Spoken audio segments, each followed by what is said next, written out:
Okay, can you see me all okay still? You've got it all okay there? I can see you, Casey. Great, excellent. And I'm just going to share my screen as well.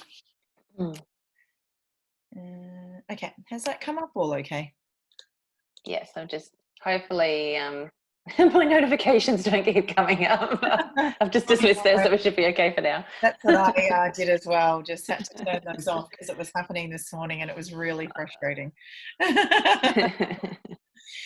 So yeah, while we're waiting on our participants to join us Yeah. today, how's your day been? How's it all going? Oh, it's actually quite interesting. Katie has just she works till 2 today. Yeah. So she's finished for the day now. And I still have 2 left. I had 8 really big toads to eat for the day. Yeah. And the first 6 haven't been as bad as what I anticipated how they would respond. So Right. that's nice. We'll see how the last 2 go. The last 2 toads. So just share us, what was one of those toads? 2 tenants finding out their properties were going on the sales market, which is probably something a lot of agents are having to do when owners are now going, well, I might just sell partway through the tenancy. And one took it better than I had anticipated. I thought they'd be more challenging to talk through. And the other one, their baby's due in June and very concerned now, which, but that's, to be expected. Yeah. Interesting. Interesting times, isn't it? There's Yes. lots and lots happening. Which is obviously why I wanted to do an interview with you. So thank you so much for taking the time. I know that you're, busy running an agency now. You're a super duper property manager, and I never thought I would hear the day. Hear the day. As a property manager, but you know what? I'm still not convinced, but I do things that property managers do. It's nice to have you with us today. Thanks again for joining us. And I just really wanted to go through, some areas, I suppose, in a little bit of a setup of your business. And talk through some of the changes that obviously we've seen in the industry, how that's probably affected some of our businesses. But I really want to touch on how those changes really have not impacted your business, obviously, because of how you've set things up, the utilization of technology, etc. But I suppose more importantly, how you've got clear visibility and transparency across the business. So, at the end of the day, that's what I'm hoping that our participants can get out of this, is to really see the good side of technology, the positive side of change, really how they can transparently see what's going on day to day in their teams. So let's dive in and get sounds good. And I'm sure there will be participants who will join us, will keep joining us as we're going through the session. So for everyone, if you have not used Zoom functions before, just at the bottom of your screen you will see a chat function and or a Q&A section. Please do pop your questions in there. I'll monitor that as I'm going through. I have a list of questions for Tara as well, but if there's anything else, please note them in there and we'll jump in throughout this webinar for you and make sure that we can answer as many of those questions as possible. Again, if you need clarity or us to explain something a little further as well, please make sure that you do note that down in there, but we will get started. So just some things just to kind of touch on what we're going to cover. I did briefly say, but what has changed, or what we had to change, what we were forced to change, the effects those changes have had, the technology and the practices that you've implemented and that you're using in your business. How have you implemented that with your people and of course your customers as a part of that? And the key thing is, how have you gained visibility over your business? So they're the questions I'm going to be covering with you today, Tara. So let's firstly chat on what's changed. And I just popped a few things up there, which I think are probably the key elements, is what's changed across our entire industry, regardless of what state or country you're in. So some of these things never changed for you. So can we talk about that? Let's talk about the office to home. I love that one because my competitors in the early stages of active agents are going, oh, she works from home, she doesn't even have an office. And it's it's just not even relevant now. So that one just excites me to see that's at the top of the list. And I've had goals of designing a certain style of office, and I might do that in the future, but not now. Not right now anyway. See what the rest of the future brings, Yeah. I guess. And so from the, I suppose, initial setup of Mm. active agents and that thought process of working from home, Mm-hmm. was it, ever a challenge or, a question in your mind of this won't work? I'm working from home, opposed to, having an office front. Yeah, look, I didn't probably feel concerned that it wouldn't work, being concerned in the sense of would I be productive, because I was already working from home at the BDM Academy. So on a productivity level, I was reasonably confident that should be okay.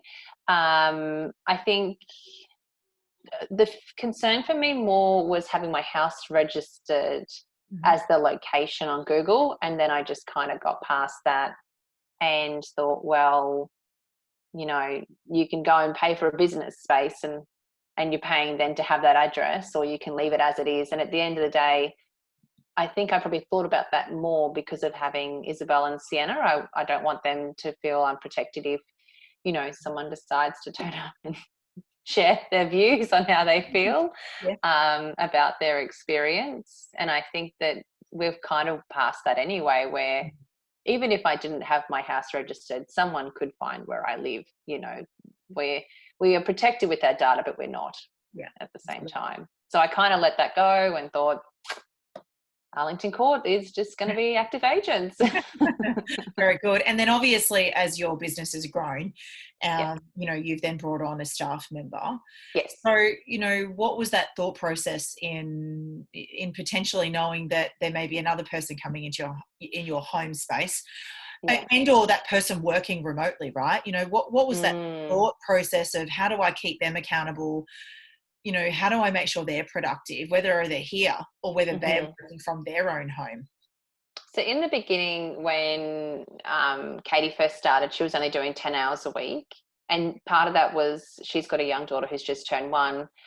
So she split that over 2 days. So 5 hours with me. And a majority of the time, to be fair, we weren't in the office a lot. Mm-hmm. So then a lot of her editing time, if she was helping with videos and stuff, she'd do that from home and work from home. And I knew when there was an hour left of the day and I'd send her to say, look, off you go to do the video. I knew it was taking her longer than an hour, but she just really wanted to do it because she was learning how to use the programs and everything. I went and bought all the programs, as we all do, didn't know what I was doing with them. What took me 5 hours took her 5 minutes. And, some of the stuff, and you've seen some of the stuff, that 12-month video that she did was fantastic. So I think that there's 2 things that I did. The first thing was started lower hours and found the right person to match that. So I didn't go straight into full-time quickly, because that's not what she wanted and it wasn't what I wanted at that time either. Then gradually have grown up. So she's up to 20 hours a week now, which is really good across 3 days. She has a home office set up. She can work from home.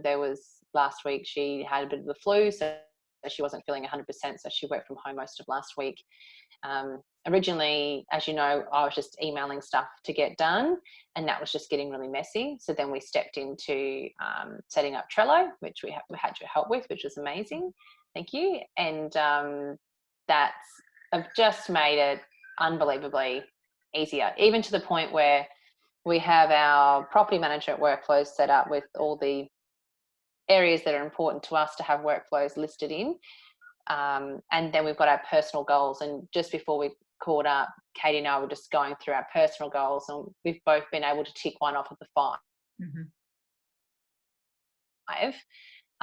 since adding them into Trello, and talk about the others and where they're up to. And I think that's pretty powerful. You take the work side out for a minute, and then you've got that aspect there where you're also keeping each other accountable on a few things personally.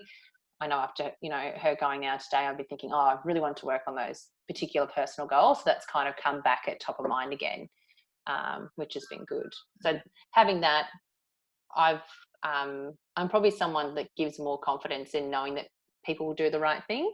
But this now gives us a better ability to keep track of what she's doing. Mm-hmm. Yeah, great. So really, you've seen the positive side of the two of you working from home, and there certainly hasn't been a negative. And I know sometimes that's where we can, as humans, we go straight to that negative and we think, this won't work. How do I keep my team accountable? How do I know they're doing the job? Are they doing those 8 hours that I'm paying them for? And sometimes all these questions, and I'm sure you have that as well, still doing coaching with the BDM Academy, that you've got principals saying, well, how do I know they're still productive because I can't keep an eye on them? But by streamlining some of your practices and implementing technology, it's allowed you to visualize that without having to really question whether or not she is working.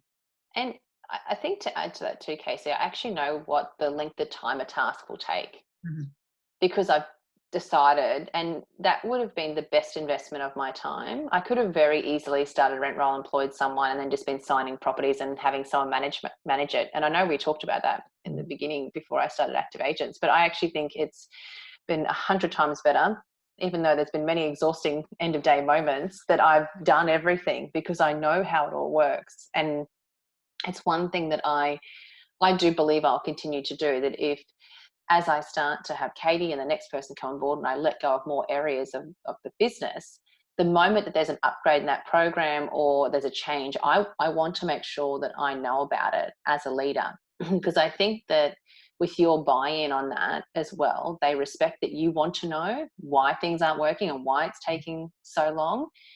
And I would say to Katie, if we look at entry condition report, okay, this size house is probably going to take you 2.5 hours. So if it takes you longer, I'm not going to be angry at you, but I need to know why. What have you come up against that's, challenged you in that? And it was quite interesting because, as an example, let's say with the entry condition report, there were some that were taking her longer and she was feeling really frustrated, where there were sometimes it was taking her 3.5 hours. She'd come back and I said, look, that's okay, but just talk to me about how you're doing it, and then I'll explain how I'm doing it as well. And what I personally would do when I'm out there is I do all the written text first and then I do the photos after. Whereas she was going between both. So then I said, just test that and try that a different way. And she did, and she actually found out that worked better. Now, I'm not going to say that's going to work for everyone, but that provided her with a solution so she didn't feel as though she wasn't performing.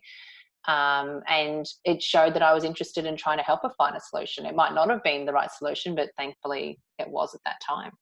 Yeah, no, and I think that's the whole part of it. We want to remain efficient and productive.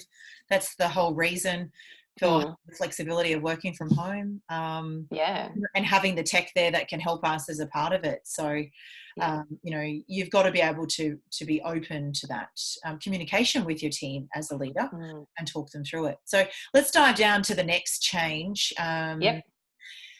For open for inspections to 360 virtual tours. Obviously, I've known from the beginning in the conception of your business that you started with 360 virtual tours. So this is an area that certainly hasn't changed for you either. However, the language may now change in regards to the inquiry, because you're probably getting, and quote me if I'm wrong, the past was, can I have an inspection of this property? Now, have you got a virtual tour that I can watch? And I don't know if that's happening for you in your space. But it'd just be interesting to see, what the consumers are thinking as a part of this. Sometimes at Harvey Bay, we tend to take a little longer to catch up with how we ask for things. But I definitely think that the conversation had come around pretty quickly once COVID had hit. Well, Active Agents always do video virtual tours. They've always got everything showing. So I did get that feedback early on, which was obviously really nice. It's just been a standard practice that we've done the whole time. And for me, it was a selling tool. So the fact that COVID had hit and then I had everything in place for when tenants would move out, and I'll share an example on that, where I was able to re-rent it the day after the tenant moved out because of the virtual tour. That was amazing to have all that in place already. When you've got tenants that are unsure if someone should come into their house, and even now we've still got people questioning on what we can and can't do. That's not going to stop. But if you've had that ability to use those virtual tours or any video evidence that you've got of a property, maximize on it, because that property, as an example, the tenants moved out on the Thursday we had it pre-advertised the 2 weeks before with the previous virtual tour and photo evidence. And then it come to the Friday and the new tenants are moving in because they were already approved based on that. And then those tenants I had a great relationship with, and I said, look, these guys are pre-approved, more than confident, they're really happy with the house, they're just wanting to measure the fridge space up and just get that little extra feel. Can I take them through? Not a problem. Take the keys, Tara. This is where your tenant relationship is so powerful, especially now. And it's helped. And funnily enough, with those 2 properties that are on the sales market, those agents, one has a property management business as well and one doesn't. They're both using my virtual tour to advertise their property. And the logo's on the bottom of it because I think once you set it up, you've got to select to have the logo on or off. Mm-hmm. And I've just always got it on. And I warned them, I said, look, I can't take the logo off. That might have changed, but I just said I can't because I'm not going to. I figure, well, it's my tour, I can leave my logo on there. And they're like, no, it's fine. We're just grateful to have the tour. So how powerful is that now I've got 2 salespeople going, can we please use your virtual tour? Because otherwise they've got nothing else to work with. The tenants won't want them to take photos and go through. So they've been able to use the vacant property evidence that I had collected. Yeah. And it's just, goes to show the success of that technology. And it is something that has been around for several years. Yeah. And I think that that's definitely been one area, from a whole marketing perspective, that we have sat on our hands in making decisions around that. And it's the fearful of, well, we've always just had this perception in the industry that we have to meet these tenants and we've got to show them through the home. Yeah. And we can't rent them properties unless that happens. How dare we even consider that? And it's been the way, I guess, we've always done things. And I think what COVID-19 has done, certainly as a positive, it's really made us reconsider the way we have done it always, conversations, right? Like, it's just made us go, wow, if we don't do that now, we're not going to be in front of the competition anymore. No, I honestly, if you're not capturing video and virtual tour evidence, looking at a photo tells you nothing, in my opinion, when it comes to looking at property. You've really got to be capturing that evidence. And probably because I am regional though too, Kasey, and I knew that a lot of the properties that I was wanting to attract, which I have, would be people that are moving to the area. It just was already top of mind. I don't want to have to go out and do FaceTime walkarounds every time I'm talking to prospects. I want the evidence to be done. So it seemed seamless just to jump into the virtual tour space. Yeah. So last question just on that. Why was that a decision when you first started the business? Why did you dive straight into video walkthroughs, 360 tours, and I suppose your paperless handover with the tenants? Because I'm going to dive into that a little later, but those types of elements, why were they practices that you implemented straight away? I think because I knew what I was like a very long time ago as a property manager. It was too much paper. And I know we're going to expand on that, but I just didn't want to be that property manager because I didn't feel I was very effective or efficient. I felt that I was missing things. And I wanted to do the parts of the role that I get great enjoyment out of. And I didn't actually anticipate or realize that I would still enjoy the management of a portfolio as well as doing the new business. I thought that coming into Active Agents, to decide to do the virtual tour camera and all those things, that was a no-brainer because I wanted to be the business that was coming back into the space that was using all the tech, was basically my focus. And then that would set the benchmark of why we're offering a dynamic property experience, because we're not just treating, and I know that people have seen that in our marketing, this is a home, not just another rental. We're not just treating it as just this other rental property. And I've had, many conversations with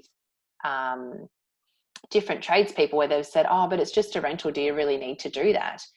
Well, yes, it's a home. Like, it's a home to this tenant and it's an investment to that owner. So I think that overall, it just made sense. It was there and available. I didn't jump into everything at the same time, but I'm glad the virtual tours were the first thing before the full video walkthroughs. Yeah. Yeah, no, and look, it's a valid point to make. And I think that when you did start, there was a lot of tech, and it's also about choosing the right type of tech, Yeah. which we're going to dive into. The next space there, and it may not be as relevant to you, but I do want to touch on it because I'd like to talk about, the communication, probably more so on this point, is where we've started to talk about potential rent increases and those types of conversations, right? And now we're talking about deferring rental payments, landlords having to defer mortgages, tenants aren't able to pay rent, but we can't evict them, all of those types of scenarios. So can we talk through your communication? What Yeah, I do have two, so I'm happy to talk through them if you want to as examples, Case. But yeah, I just wasn't sure if you had any examples that we could use, but I really want to touch on the communication side here. So one's a residential, one's commercial, but I still think that how the approaches are finished up on those could be used either way. Not overly different as such. The residential one, the tenants got to, I think, overall about 2 weeks behind, but there was consistent communication between that owner as well. The tenant was actually in a position where they're basically a manager of a bowls club. So it was an instant shutdown. And we're a classic example of a tenant that lives literally week by week. So the moment that next payment hasn't come in, then that's it. They don't have any money left. And I'm sure that, there's probably plenty of people that are watching today that they would have had that happen very quickly with tenants as well. So the rental return on this particular property is 310. So that comes in that rent assistance support. So once that had kind of kicked in with the JobKeeper, they ended up going to the JobKeeper and then getting the rent assistance support. They then back paid what was owing, and they've since caught up and paid extra to make sure they're back ahead again. So that was an amicable result there between both parties. I'd probably suggest, as an example, if you're in a situation where, let's say the rent's actually $500 a week and you've got two people that are instantly now not working, then there's not going to be enough rent assistance between both of them to support the cover of that rent. So I guess that's where the negotiation really does start.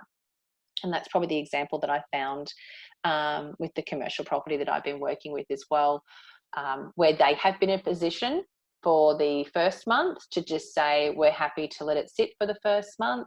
We understand that you've had to close, but we'll review each month. We're into the second month now. So that's been agreed terms of a 50% reduction. So they're not required to, I know in some cases where owners are requesting they eventually pay that back. That's a position of the landlord where they've said, well, we'll just reduce it by 50%, but we'll keep checking in each month. And then there's a form which is fairly similar to the REIQ one, but they've just kind of also designed their own that tenant fills in every month to update on where their situation is based on their clients. They're restricted to how many they can have, so they can't actually run a traditional trade, but they are able to come back and trade. And I think that I was very fortunate to have those as my two examples, because in both cases the owners were willing and forthcoming.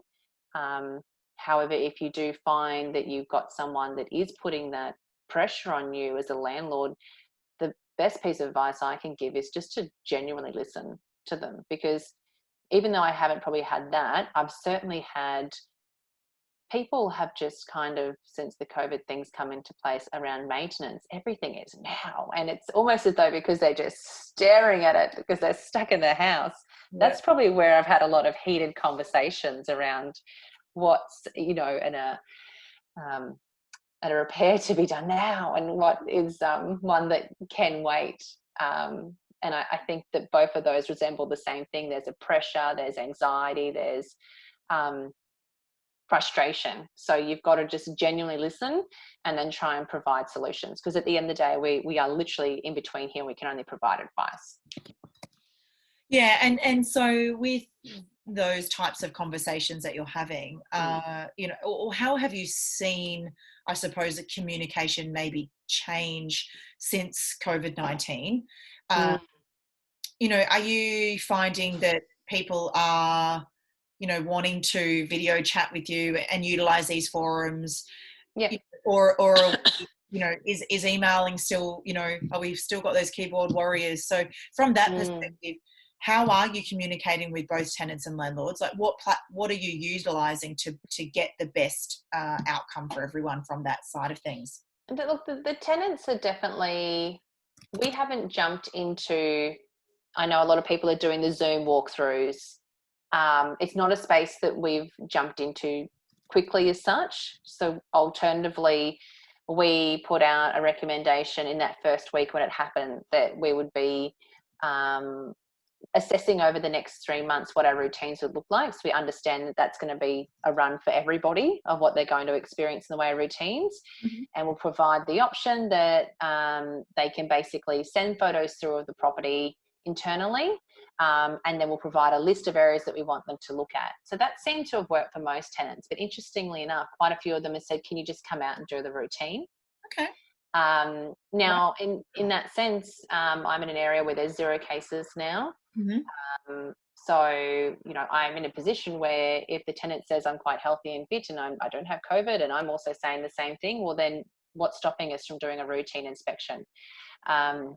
So we're kind of looking at different angles depending on the case, because for me, I would suggest about 20 to 25% of the tenants that I rent to are actually working in the medical system. Mm-hmm. And they've said to us, Tara, we've maybe talked to 2 cases in the last 3 weeks of COVID. So they're not wanting to stuff anybody around either. Like at the end of the day, it's great that we're in a location where it's starting to reduce quite quickly, but also they're coming back from their shift. They're exhausted. The last thing they want to do is get around and try and do a meeting to get this routine inspection. And I think that because we put that statement out really early, the owners have been on board with whatever the solution is, we're happy to work in with you. And that's even been on some where it's been the first routine. So I think that on that side of things, that's probably where I haven't jumped in too heavy with the Zoom meetings on saying everyone now has to do Zoom routines. I've tried to look across both as to, helping both sides. And okay, so someone that said that they'll do the photos themselves, well, they've had a handful of routines already and it's always been a great routine inspection. There's no major concern there. So doing it this round should ideally be okay. Mm-hmm. Yeah. And so with that, how do you, I suppose, foresee the market or that space moving forward? And it's something I'm getting constantly asked every It's so interesting. An owner loves a good routine inspection. Like, they just really, it's almost as though it's their core value of what they see us do. I feel that's the space when, even in signing up listing appointments, and I've been more tentative of thinking about, is this routine? And it really is, like, they just see so much value in us physically going to the property. So I find it very hard to believe that there won't be a need for us to do that, because at the end of the day, you can put a camera, you can move your camera around however you want to. And, some of the risk is, say you do a video of this room and you forget to look up and there could be some mold on the ceiling, and next minute you've got an internal leak that has been missed because we would look up for the routine. But the tenants, that's not their job to do that. Where I see the risk is, and I think it is great that we've got companies that have come out now. I know Inspection Express have done their release so that you can do your routine from home, which I think that there's certainly value in that. And there's probably going to be a handful of tenants where ones that I'll have for multiple years, then maybe an in-between one, you can send the link and they can do that because they'll still genuinely come to you with maintenance. I don't think it's going to spread across all. Mm-hmm. What I do think it will fuel is the private investor market, because it'll give them another use of technology that they can then use to manage that tenant independently. So ones that either know that they think that they can do it, or the ones that know they can will want to get their hands on that. Now, whether or not these providers release that just to the public in general, I don't know, but it could be, it could be another bargaining tool for a real estate business where they could really amp up that package if they wanted to have one around a private investor package. And then you could include that to say, well, these are the features that we can use that can help you with assisting. We can do it at a reduced rate because we're not going to physically have any involvement with your property, but we've got some really cool tools that we can use. Yeah, I agree. I believe that, our eyes, our ears, nose, all of those things that, our years of experience and things that we've identified, or that, we know that we need to look at, definitely, and more so than the tenant, will still play a massive part and add value to our service levels. I think where it will certainly be of benefit is when you have those tenants that have been in the property for a long time.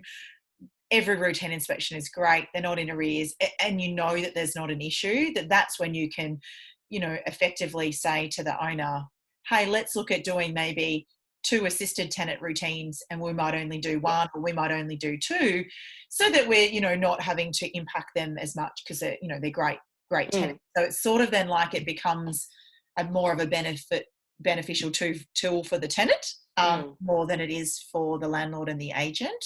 But I do believe it's got a part to play in our industry. So I'm really excited to see how it evolves, and where it goes to, and how it changes our role. Yeah. And I'm sure there'd be plenty of high fives out there from everyone watching. The ones that have been the most supportive and adaptable are always just on point. They do the right thing, The ones that have had a few cheeky questions left field, guaranteed there's something going on there that you need to know about. And I don't have too many. I've just got a few that they've just become a little bit more cheeky since COVID. Yeah. And they're not really paying attention to the fact that we're watching the updates all the time. We know what's going on. Yeah, definitely.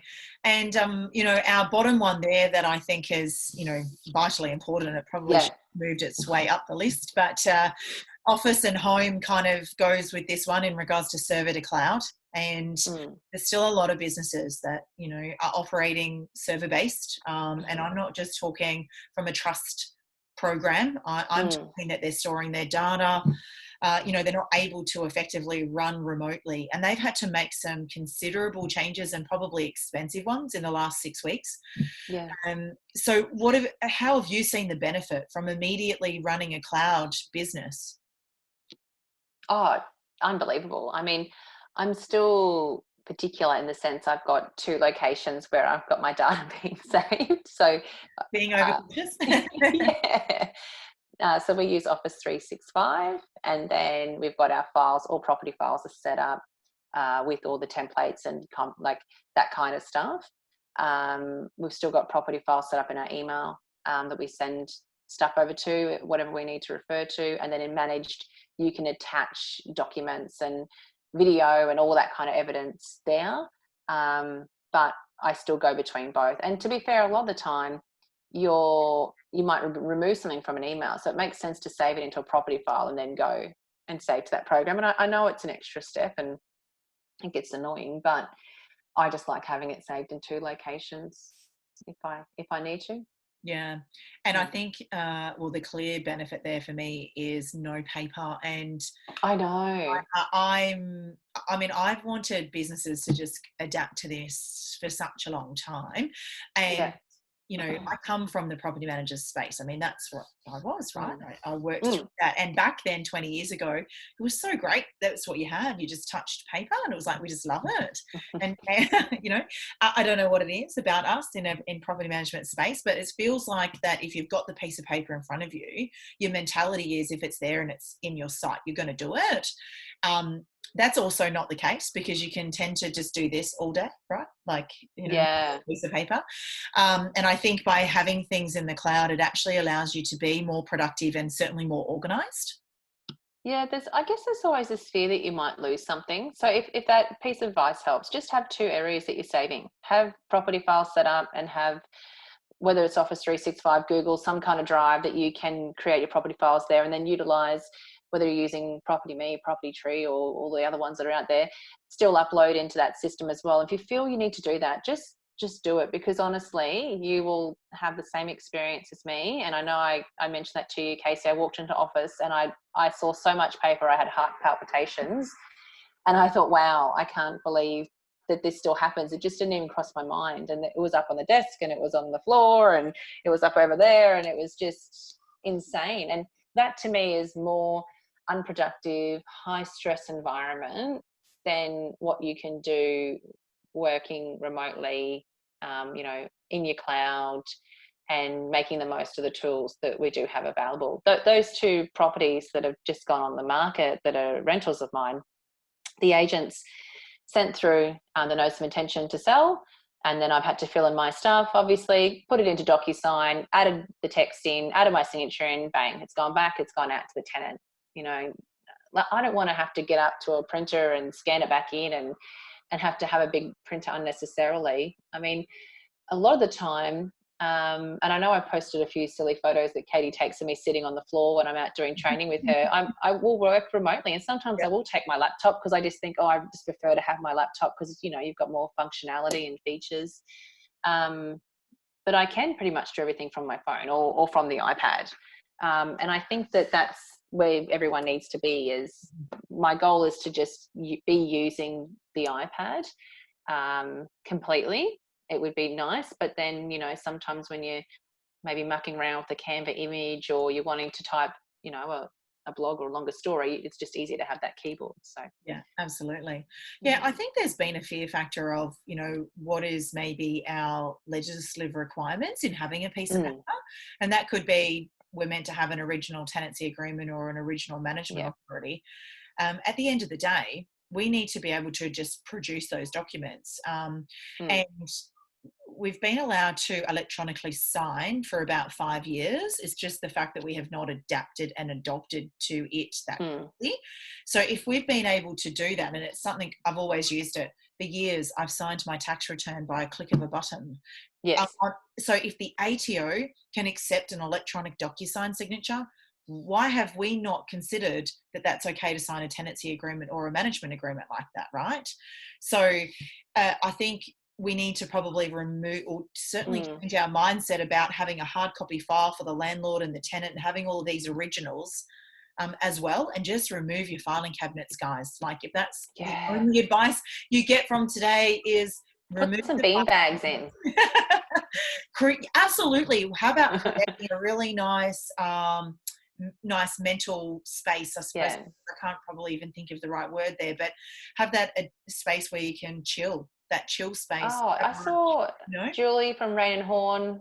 Yeah, Julie Monahan. Yeah. Yeah, how good does her office look? I saw that. It's amazing. They've got no filing cabinets. Yeah. You know, and it's just great, and it's a really nice open space, and it's really inviting. So we need to think about those types of things as well. The ease of use for you, the fact that you can get your data stored while you're out on the road. You know, I do probably encourage, and I mean, obviously, in case you know who's online, but if you do have a bigger rent roll right now and you've got multiple staff at home, you know, try and do everything you can to continue to engage with them and support them, listen to, you know, things that aren't working and what is working. But if you don't, the other risk that you run, even separate to them not doing their work, is that they decide to go and do it themselves because it's just so easy to do. Yes. So that's probably where I'd suggest on protecting your asset there, is that you've got to be really careful on that front, because I mean, it's out there, it's not hidden. There's a lot of marketing being presented in that way of, oh, you can just come be a property manager. And look, I get text messages all the time and Facebook messages saying, how much did it cost for you to start up? And I'll go and I'll say, look, we budgeted around 10 grand to do these certain levels, but I haven't paid myself a cent yet. So we're 12 months in and I'm still not making any money. And I think that, you know, people assume that it's just going to be this big cash cow very quickly. And it's not quite the case. So it's important to keep those open conversations with your team, because it's very easy for them to be convinced to think that they can just go off, and it's not to not empower them, but to more so make sure that they're aware of what's involved in a new startup. Yeah, absolutely. So on to some of your practices and technology. I know we have been talking about these as when we were talking about what has changed. And I wanted to talk about what has changed, and certainly that some of those elements never changed for you because you already had things in place, right? So let's kind of dive really into the leasing aspect. So of course, we've spoken about our 360 and our walkthrough videos, and of course there's some floor plan options. I know that's something that you haven't specifically used. However, you're certainly an advocate of considering that as an option in marketing. Yeah, I've delegated that opportunity off to Katie. I have seen the examples where people, do the drawing on the napkin. I still just don't think anything decent's going to come out of that. So we're definitely keen. It's on our hit list probably from June to start doing that, because we're just working on a few other areas in Filmorama that she's using that she wanted to test. But I'd like to see us bring out the floor plan as well. So that's there to happen. Just hasn't. I guess the other areas were so popular so quickly, we just stayed focused on them and refined them. Photo enhancement, obviously, and then if I Yes. just digress slightly on that, you didn't invest in an expensive camera. I mean, you invested in the 360 camera, it was about $600 as an example, but we haven't got this flash camera. You don't use a professional photographer. That's not to say that people shouldn't, because I certainly believe that there's elements where you absolutely can. However, these devices now, and to give my great friends at Box Brownie a bit of a plug right now, go on and have a look at some of the blogs that they've been doing and videos, because they're showcasing how the new phone 10s and 11s and what you can actually do with these now to make your photos look fantastic. Well, I best do that. Yes. Jump on and have a look. Yeah. Brad Filipponi has just done a video and an article around that about he's compared the different models of phones, Samsung's, iPhone, etc., taken the different photos and, gone through some different steps as to what you can do to, consider that as a professional shot. So he did an example with the DSLR camera and did one with the iPhone 11, and the iPhone 11 was a far better shot than the DSLR camera, right? So then but as a part of what you're doing, you're utilizing your phone, you're taking photos, and then you're uploading it to the likes of boxbrownie.com, where they can then enhance them slightly for you for a small fee, right? Yeah, so definitely. And a lot of the time I'm doing that on site.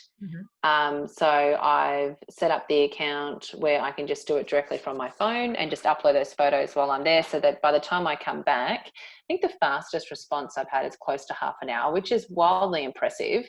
Sometimes it will take up to 3 hours, 4 hours, which is fine. It's to be expected. But, to get a turnaround, I've come back and gone, oh, wow, the photos are ready. I can do the ad. That, to get that surprise every so often is amazing. What I then do is, obviously, because it's on my phone, I can save it back there and then utilize it on our social media as well. So I do find that our stories get a lot of really good engagement when people are looking. So we might do a snapshot of one of the photos, or we'll pull together 4 or 5, and that will just be a teaser that goes out. And then we do the full release with the 4 photos together, virtual tour link included. And ultimately we'll start doing, once we get into the floor plan space, some posts with just the floor plan. Because we tested that with a few new builds that we picked up recently, where they already had a floor plan done. We did that as a post, and it actually got really good engagement. So it's I'm feeling quite confident that with us looking into it more, it'll be a good space to add that element in now as well. Yeah, great. And of course, the last phase there with leasing is online applications. Yes. Again, oh, that was so fun here.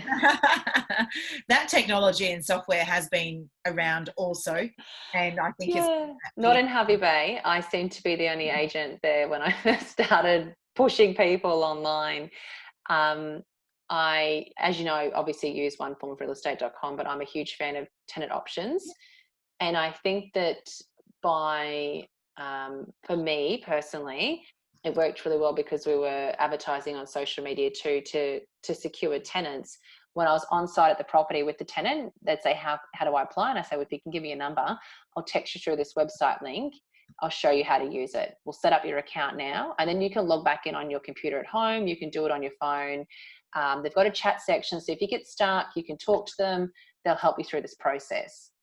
And I have to say that I only had one person that was unsure of how to use tenant options, and then I was able to help them and talk them through it, check in on the chat and get it sorted. Most people either get it done, they find it quite easy to do, or they use the chat option. And now no one dare ask for a paper application. So please never bring them back. I definitely believe that that's going to be a practice that will be can go from our industry. I believe that moving forward, it's now become the new norm, that's how tenants will apply. And no longer will we be taking this wad paper out with us. There's obviously other, Inspect Real Estate have bought theirs out. You've got obviously One Form, etc. You've got tenant options, and they all do some slightly different things. And I think, again, it's about what software is going to work best for you in your software and state requirements as well. Absolutely. Because in WA, as an example, they can't merge in with a lot of things with their forms. So if you see that of value, then a certain program might not work in with that, because that state can't do that. They're quite protective of how they run their forms with REWA. So I think, like you said, check in with your programs, but also what your state's offering, and what their flexibility is. But I think that's definitely one huge positive change in our industry. It's just now how we utilize it the most effective, definitely, to get the best results, right? So obviously we have touched on quite a bit from the working from home side of it, but the key area here, and we will dive into it a little later in the presentation as well, but obviously the online meetings, so utilizing forums like Zoom and Skype and your Teams functions, to be chatting online with your clients, to be talking like this and communicating with them face to face. So there's still that human element, of course, as a part of this process. So how have you found that side of communication in regards to that change? Pretty good. I mean, I was always still just doing it from my mobile device at the property anyway. If the owner needed an update on something, I'd just go, can I FaceTime you now? And it was never a thing of that it was too hard to do, I guess. I don't know. It never really fazed me. We check in on the days that Katie's working. So that's Monday, Wednesday, Thursday if she's not here. So we can do that by Zoom meeting as well.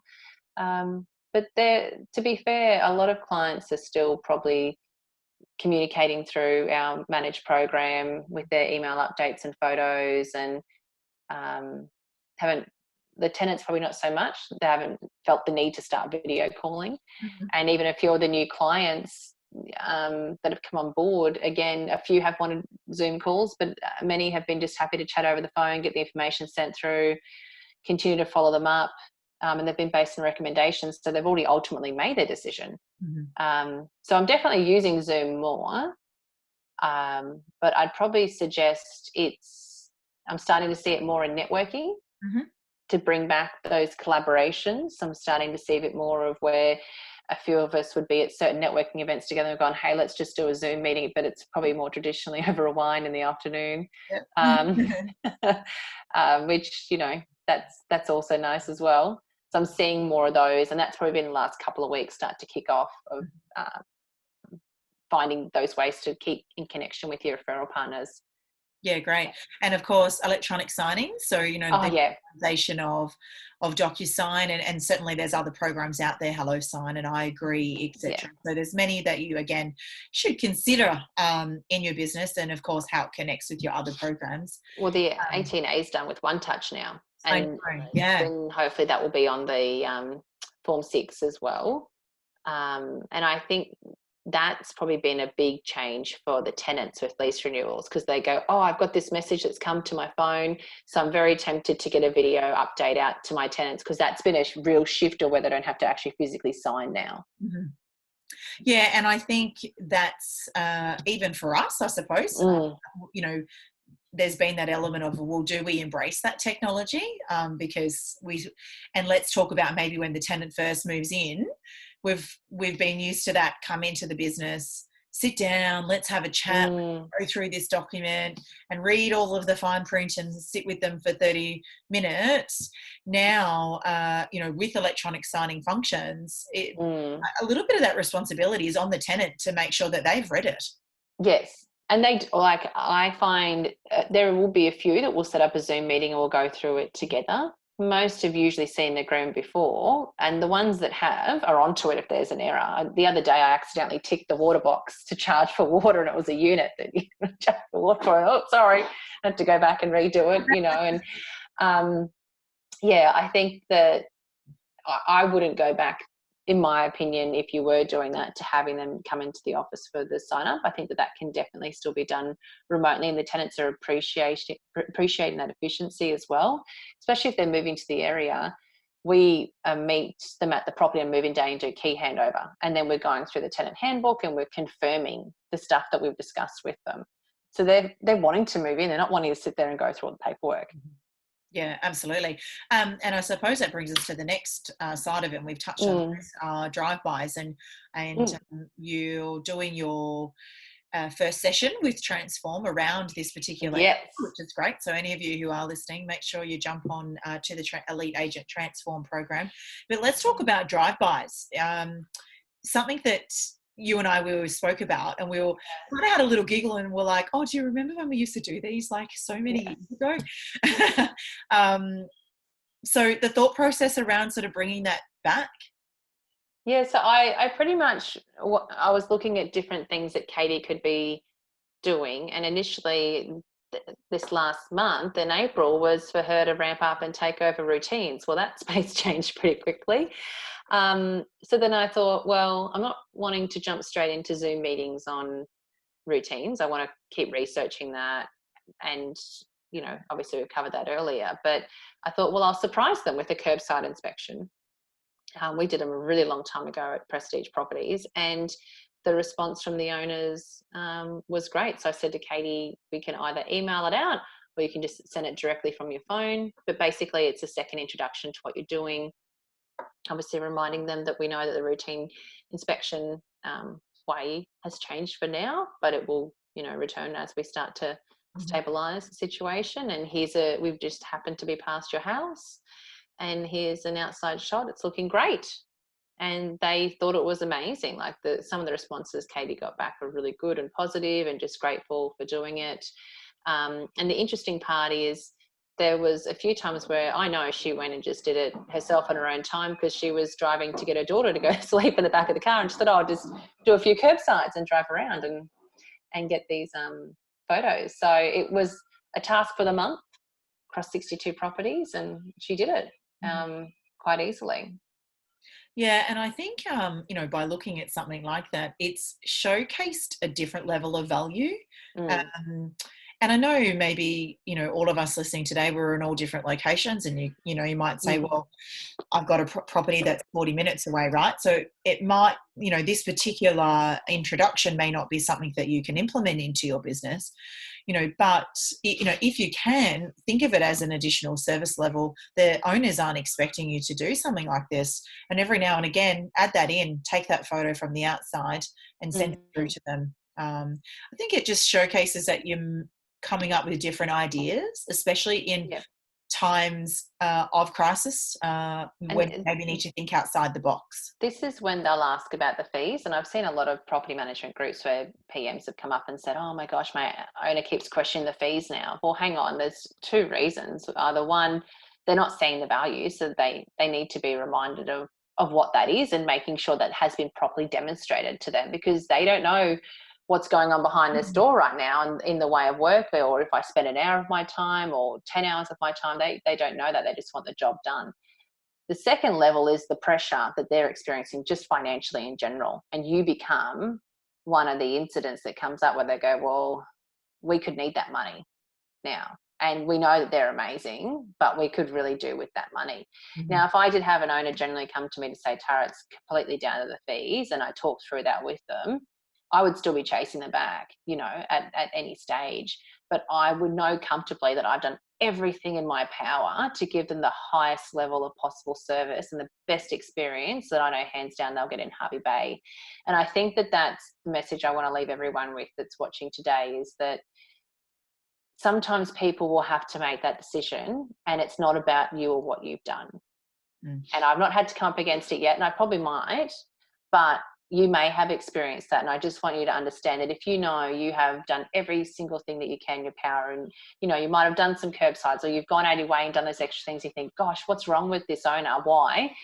There could be a major financial push right now that we've never experienced before that they have to deal with. So try and have that compassion and listen, and then just keep checking in with them to see if they're willing to come back, because chances are they probably will be.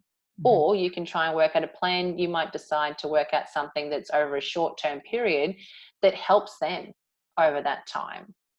You've just got to decide that based on clients. I wouldn't suggest to go and just start doing it with all your clients, but you know your relationship with your client, and I think that the ones that you can tell that you've got that gut feeling they're being honest, that's when you've got the opportunity, if you wanted, to have that discussion and try and work something out. Yeah, absolutely. And I suppose the last one there is our paperless condition reports, moving Mm. that area. And I know that you Inspection Express for that. Straight away, they were my pick because at the time they were the first to it. So I was like, That's right, right. They were the first ones to do the paperless. yeah. And I just see it is so advantageous to businesses to have that, because that you go through and you print the condition report, you got to you sign it, you've got all these photos, Mm, and it gets back, then they might not return it. And I suppose just those additional functions that come with that efficiency from both sides of it really hmm is where I can see the absolute benefit of a piece of technology we should be introducing. hmm Yeah, definitely. I couldn't go back now. I think what I really enjoy is, and I'm not sure if others are doing it, but with the Inspection Express program, for the exit, I'll take my laptop and the iPad with me and then the phone so I can connect to my hotspot, and I'll do the full exit. And then fingers crossed it's perfect, which it has been, which is nice for the last few. I can then work on the entry. So I can get that report off, I can go log in, I can get everything else done and then start working on the entry while I'm still at the property. Mhm. Yeah, and I think that's where you're utilizing your time, right? Mm. And there's elements in property management where you can be bogged down with Oh, mundane yeah. tasks. You're held up because there could have been an emergency one day, and Mm. sometimes what you've had on your to-do list and all set out as a priority goes out the window sometimes. But it's about, can that piece of software or that technology or this tool or resource, Mm. is it going to allow me to also save time in Mhm. and continually deliver a service? Mhm. Yeah. So the slide that I've just got up is, I just want to, briefly touch and with everyone today, just around some tips to, help you manage change and start to really think Mm. about some of these areas that you may need to alter, improve, or totally remove from your business and start doing something brand new. And it can be challenging to just kind of go, well, what should we do? You Mm. don't want to do everything all at once either. Yeah. So I've sort of got a little bit of a plan for everyone to think, well, hey, you know what, we might like to do 3 out of the 5, but how do we even start to do that? So first of all, is if you've got to identify what it is you need to improve in your business. So you've got to know what your focus is, and you've got to know the team members that are going to support, facilitate that change and lead it. Because, very well, Tara, that as a leader, you can't do everything. So there's got to be times where you sit and say, hey, this is what we would like to achieve, but maybe I'm not the right person to do that or implement Mm. that. So Katie, maybe you are, right? And it'll go both ways. So, Yeah. it's about doing that, and you've got to have buy-in from your team. You've got to talk to everyone. You'll have champions who want to, put their hands up and say, yes, I love this. And then you're going to have others that say, I don't like this and I don't want to change. So you've just got to understand how to manage that resistance, of course. What's your roadmap? What's your objective? Make sure you've got very clear steps as to how you're going to implement this. Keep those communication lines open. It's so critical to continually talk and keep checking in with your team, as Tara suggested earlier. Mm. I've got a lot of the businesses I'm working with have actually said that they feel like they've had more support from the leaders and Mm. more guidance than they've ever had before working from home, because they're doing 15-20 minute check-ins in the morning. They might be then checking in at lunch again, then they're sort of doing a meeting to close off the day, and just having that even half an hour or 45 minutes of focused time with the leader, they've found that that's so much more rewarding for them, that they've had that support. So think about that as an element, as a part of that. Look at the tool you're implementing and what training you need to undertake. Don't think that putting something into play and making the change and just expect your team to just know how to use it. Mm. we've really got to rethink, retrain. We've got to go through those elements. And of course, understand the fear factor. We've all got it. We hate change sometimes, and we can get really uncomfortable. But we just get so used to doing something a certain way, and that's why we're fearful of it. So, they're my key tips to go, well, you know what, I really want to embrace what the new norm is in property management, and technology is what it's going to be, guys.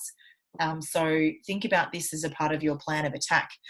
But one key area that I'm really excited about, and if it's okay, and it's not just specifically that it's Trello, I think it's more of the fact that it's that visibility, right? It's the fact that now, again, remove that last piece of paper that we all love, which is our fantastic to-do list and our tick box. And, I'm not going to lie, I still have a notepad. Yeah, I was going to say I do have a little, it's got horrible scribble on it at the moment. Yes. But sometimes there's just a few things where the screen does get really overwhelming. But I restrict myself to a notepad of that size to do. Yeah, exactly. And that's the same for me. And I'm not even halfway through that. And I think I've had that, I've had that pad for years. So it's, I think it's important to still sort of have that to allow you to transition over. Yeah. We worked together on what's the next layer now. So when COVID-19 came, it was sort of like, okay, you're doing all these great things, but it was just that one last element, and that was taking all of your workflows online, so that you and Katie could have clear visibility. You had transparency over what you were both doing. So let's talk through that. What did we do? Why did we do it? And how has it impacted your business? So the two areas, and I'll bring it up in front of me so that way I don't miss a beat. We've put together property management workflows. And again, these are areas that I saw that don't have strong enough workflows in Manage to Use. So I wanted to make sure that I could hand over, which I'll give an example of that task soon that I've comfortably been able to hand over to her with no hesitation, because the steps are there and super efficient. So we've got templates created for new inquiry, secured management, advertising and marketing, but also advertising and marketing for when it's a relet, application processing for one form and for tenant options, because they're both slightly different. Then we've also got the new tenant moving in checklist, tenant vacating, agent to give notice, early termination. So they're all the ones that have been really relevant now. Are these mine or are this someone else's? No, good. I've just dropped it up. I thought, same. Good. Yeah. Okay, I can look at the screen now. I'll dive straight in, and I can just, so we can see what we've done. Yeah. Oh, you've got something else that's come up, Case. Okay, we'll just get rid of that. There we go. So then there's some business goals there, which there's some ticked off, which is good, and some of our personal goals as well. And then you can see I've got a long list there. I've made a decision with my new inquiry to put that in place. Anything up to 3 months has been the decision of what's sitting in there. So Katie knows then over the next 12 weeks that they will be signed. So they're either the property settling, one of them, as an example, settling on the 28th of this month. So they're all kind of coming up there. Then we've got when they're secured. So that's a new management that's been signed off, and that's still sitting there because there's still some paperwork coming back on that one. So we've got the Form 6, but there's a few things that I'm chasing up. And then advertising and marketing checklists we work on together all the time. One that I've just given her, which will have just gone in there, I think it's in the new tenancy. So for lot 75 Larissa Way, she's going to do that whole checklist herself. So that we just set that up today. Yeah, great. So it's looking a lot busier now, isn't it? It is, but how has this assisted? And I'm going to just dive in as an example and show some, everyone what this. Yeah, that's fine. So and this is just from one of the templates, but guys, this is actually just a checklist.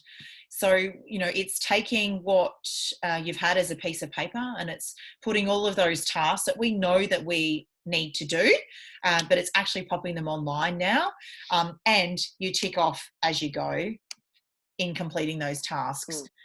What it then does for you, it shows you who's done what, and it will also time stamp it, excuse my language there, so that you can see when that task actually got done as well. So you can tag particular staff members if you need them to do elements within this particular process, etc. So there's lots of ways that then you can have these connected. You can see here this one links straight through to one form. So in order to do the ticker processing search, you don't have to then open one form and go in that way. We would just click that link and it opens one form for you to be able to do that particular reference as an example. Yeah. So it can link through to the software that you're already using. And what it just does is it allows you to see, as you can, where we're up to. So we've done 8 steps of 13 for this inquiry. So as a leader, or even as a collective, as a team, anyone can come into your team's boards and say, okay, I can see where we're up with that. Let's have a look at it. How long is it taking us to complete this? Why are there maybe some challenges or roadblocks? Or what do we need to do to complete it? So it's allowing for transparency and accountability across your property management tasks. Yeah, I'm really enjoying it. I think because Katie and I are in a very much a shared portfolio environment, so it allows me to tag her into the task that she can have sitting there as a list of work to do before she even comes in to the office here, or she starts from home. But that was, we've been doing this now together for the last week, effectively, probably 100% of the time. And that's the first time where with the new tenancy, I've said, look, this application's now completed, because I was working on it when she wasn't working, and wanted to get that one through. And I said, you can now do the whole new tenancy setup and then book in the entry and do all that. So that's been the first time I've been able to comfortably just, like, she has done a few with me. I'm not just going to do your lease. Yeah. So yeah, she can comfortably follow those steps, refer back to it and tick it off as she goes. Yeah, no, fantastic. And you've obviously seen that last phase, it's probably one of the last areas of the business that needed to support you in taking it. It's so funny. Yeah. I think most will still keep doing it that way, I guess. But, it's one of those things where I thought I should have done this first time and just had it done. But then you are also getting used to the programs that you're using and setting up your way of doing things. So I'm pretty proud that I made that decision and got it in, the fine line just before that 12-month of being in operation. And that's, when you bring on another staff member, that's what encourages you to do that. Absolutely. Yeah. So, that's really good to hear that it's working really well. I haven't broken it yet. I thought, I might end up deleting something, and surprisingly not. And then I watched Katie do this thing where next minute she'd filtered down all of the active checklists. I'm like, how did you just do that? So she picks up on the stuff that's going on in there much faster than me. And the version that you have us on, Kasey, is free. Yeah. I mean, what an amazing piece of software to be using on a free version. I'm not sure, gosh, what are they going to give you in the paid version? But pretty impressed with what's on the free version. Yeah, they have done some upgrades in the paid version, but I think it just goes to show that you can easily convert something online at a very, very affordable price, so to speak, and still have the team very accountable for what they're doing. So, and I think that's probably been a big question that I've received, and I'm sure you have also, is the working from home, making sure they're productive. How do we monitor what we're doing, but without feeling like we're micromanaging and all of those elements? And this certainly is one aspect. There are other programs, but I just thought I would showcase to everyone what we've done and worked on together, and how it benefited your business. So last, in closing, is obviously I just want to, briefly touch on, obviously, the different types of technology that you're using. But I suppose the benefit with these programs is that the majority of them actually work together. Yeah, and they can all help it. They've all got their reason behind why they've made a difference, and they've made active agents where it is today, I think. And I knew that once I had explored what the opportunities were, that they would be able to allow me to be different in the market. I know that we've had conversations about that, Kasey. I love Property Me. I think it's a great piece of software. But for me in my marketplace, my two main property management only businesses are using that software. Clever guys, we get along quite well, which is also nice. But that they are using it. So what would be my differentiator? So that was scary. That was a big step to take on something that nobody had really used or heard of. Even the same of going straight into being electronic signing for Expression Express. I thought, wow, I wonder if tenants will like this. And the moment that I started saying to them, okay, now that we're doing the move in and look at your phone, there's your report, they go, oh, wow. And I've had tenants that have since moved. I had one family that moved to Adelaide, and they've gone into a business that's complete surfer paper-based, and they've just hated it. And yeah. I said, don't mention my name, all these agents will come chasing after me for giving you this different experience. So I think that's another step to remember, is that now, because everyone is using such higher level of technology, the tenants don't want to use anything less. And the same with the owners. They want that ability to be able to be transparent. And it's not to take your role away from you as a landlord. It's that comfort in knowing that things are working and going to plan. Yeah, and I think at the end of the day, we're there to provide them with a service, and they really want to have a great experience as a part of that.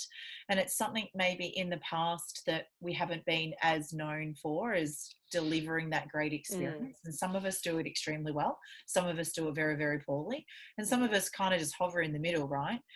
But it's all of this technology and the tools and resources that are out there that can lift you to the next level, that can take your business to the next level, not just in saving funds, but it's also teaching you how to use different programs. I know you're not a techie person, right? Like really, no. You're not.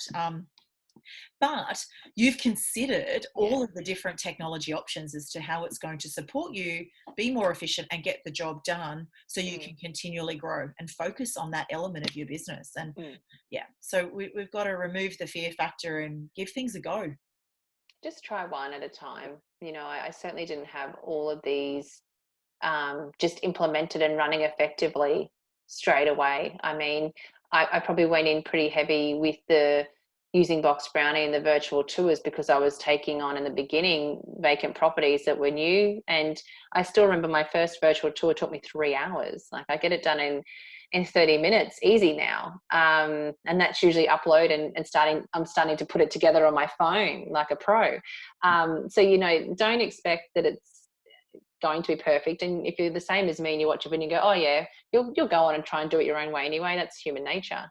So do understand that it'll take you a few goes, and then as you get it right, it'll be amazing. And both you and I, where we can, we always try and help, but keep going back to the providers. A lot of these guys that are listed on here have chat sections where you can ask the provider for help and support. Use that. And you don't have to, like, sometimes I know with Managed, I'll put a comment in the chat and I've got to go and do other things. So they might take an hour to get back to me, which that's just how it goes sometimes, but it's there. They will deal with it. Don't stare at it, because that's going to stress you out more. Just let it go.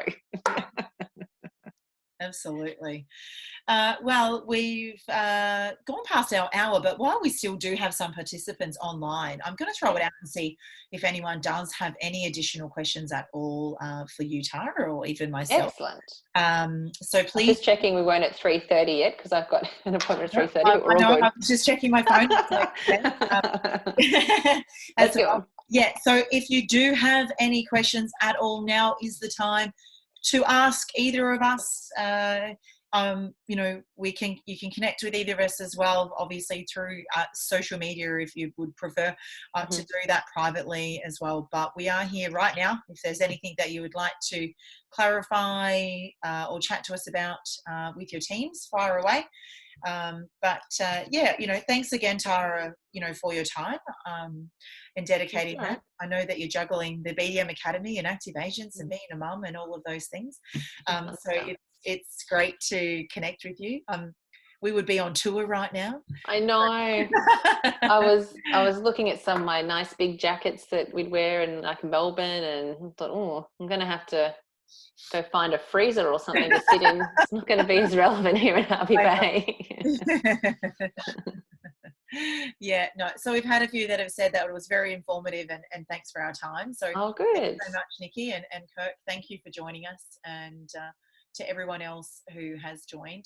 As I have indicated, you're welcome to connect with us both privately. If after the session you think of something else, you're welcome to connect with us. But I'll close off the webinar now and let everyone get on with the rest of their day. We've got a chat in here, and let's see first before we do that. No, Marika said thanks so much. It was great to have you on board, Marika. Thank you.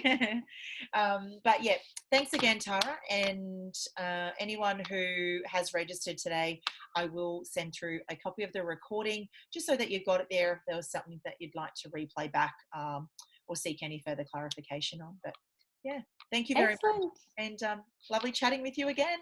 See you later. Anytime. Bye.